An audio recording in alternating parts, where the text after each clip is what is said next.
Hey Cougs, Idahlia Rodriguez here. In the first week of his presidency, Donald Trump has passed a total of 4 executive orders. At the top of his list is the repealing and replacement of the Affordable Care Act. How do you feel towards Trump's executive orders towards the Affordable Care Act? Frankly, I am in favor of it because although I don't like the nature of the executive order, I'm not in favor of Obamacare either.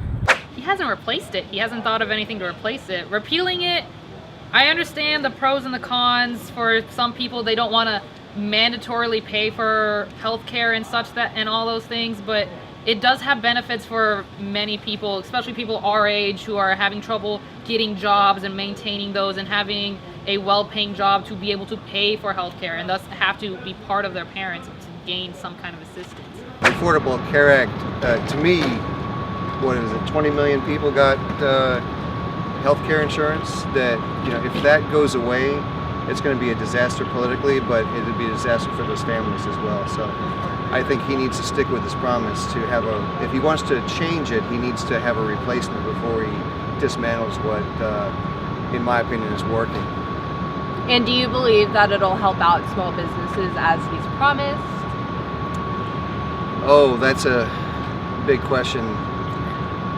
I think that small businesses make their decisions based on current economics, and if they have to pay for insurance for their employees, you know, that's part of getting into business, and you ought to have a business plan that includes those costs. Next are his orders dealing with immigration. With his plans to build a wall, as well as deport illegal immigrants, Trump wants to create a safer America. How do you feel towards Trump's executive policy to build a wall in order to ensure American safety? Well, first, I just think it's funny how we finally have a president who's willing to follow through on all of his policies so quickly. But overall, I just think it's really hypocritical of Trump to promote all these policies to promote unity, while at the same time being incredibly divisive. Like, he wants the entire nation to rally around building walls instead of building bridges and connecting to each other. I think it's pretty unnecessary because most illegal immigration doesn't actually happen over the border, it happens on airlines. So it's kind of a non-issue. Building the wall, as a hilarious idea as that will be, that is too many miles that is gonna be impossible to pay for. Who's gonna pay for all that? Who's gonna build that?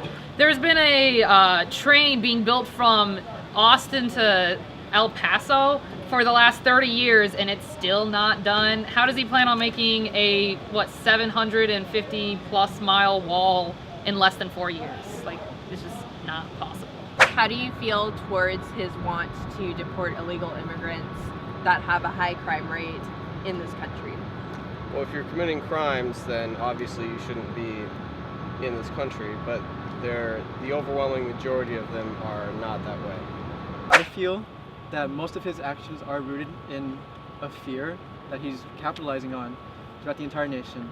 And I just want to remind people that in these dark times, in these times that we're tempted to feel prejudiced or be afraid of what we don't know and understand, that we as Americans are greater than fear, and that we should be looking to connect with each other instead of to build walls and divide. You heard what the Cougs have to say. Now let us know what you think about Donald Trump's first week in presidency, and make sure to follow us on Facebook, YouTube, and Twitter. I'm Idahlia Rodriguez. Go Cougs!